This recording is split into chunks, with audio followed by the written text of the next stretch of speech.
माघ मास के शुक्ल पक्ष की एकादशी को जया एकादशी कहते हैं। जया एकादशी भगवान विष्णु को समर्पित है। इस साल जया एकादशी 20 फरवरी को है। जया एकादशी की कथा इस प्रकार है। धर्मराज युधिष्ठिर बोले, हे भगवान, आपने माघ के कृष्ण पक्ष की सठतिला एकादशी का अत्यंत सुंदर वर्णन किया है। कृपा करके आप माघ शुक्ल एकादशी का वर्णन कीजिए। इसका क्या नाम है, इसके व्रत की क्या विधि है और इसमें कौन से देवता का पूजन किया जाता है। भगवान श्री कृष्ण कहने लगे कि हे राजन, इस एकादशी का नाम जया एकादशी है। इसका व्रत करने से मनुष्य ब्रह्म हत्यादि पापों से छूटकर मोक्ष को प्राप्त होता है तथा इसके प्रभाव से भूत पिशाच आदि योनियों से मुक्ति हो जाता है। इस व्रत को विधि पूर्वक करना चाहिए। अब मैं तुमसे पद्म पुराण में वर्णित इसकी महिमा की एक कथा सुनाता हूँ। देवराज इंद्र स्वर्ग में राज करते थे और अन्य सब देवगण सुखपूर्वक स्वर्ग में रहते थे। एक समय इंद्र अपनी इच्छा अनुसार नंदन वन में अप्सराओं के साथ विहार कर रहे थे और गंधर्व गान कर रहे थे। उन गंधर्वों में प्रसिद्ध पुष्पदंत तथा उसकी कन्या पुष्पवती और चित्रसेन तथा उसकी स्त्री मालिनी भी उपस्थित थी।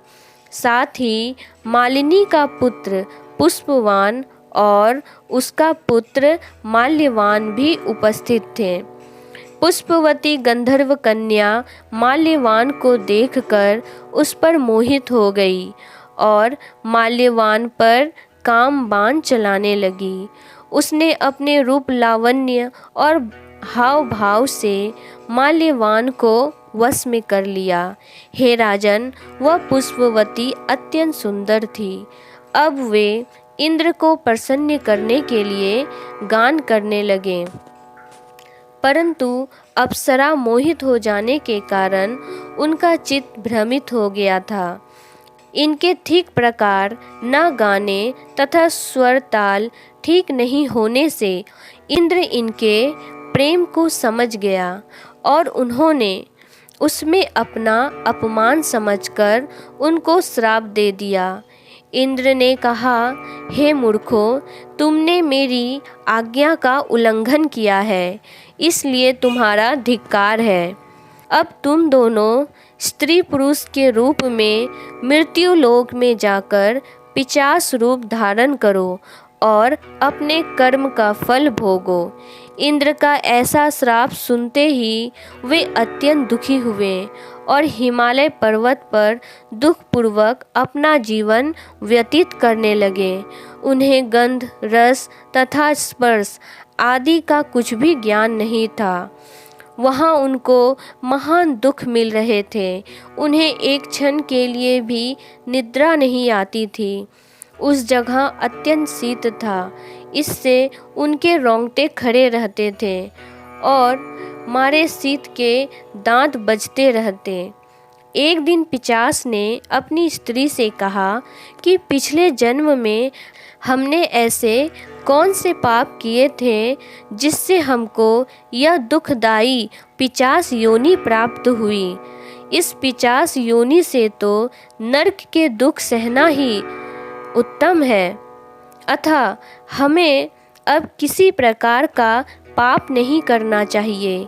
इस प्रकार विचार करते हुए वे अपने दिन व्यतीत कर रहे थे। दैव्य योग से तभी माघ मास में शुक्ल पक्ष की जया एकादशी आई। उस दिन उन्होंने कुछ भी भोजन नहीं किया और ना ही कोई पाप कर्म किए, केवल फल फूल खाकर ही दिन व्यतीत किया और सायंकाल के समय महान दुख से पीपल के वृक्ष के नीचे बैठ गए।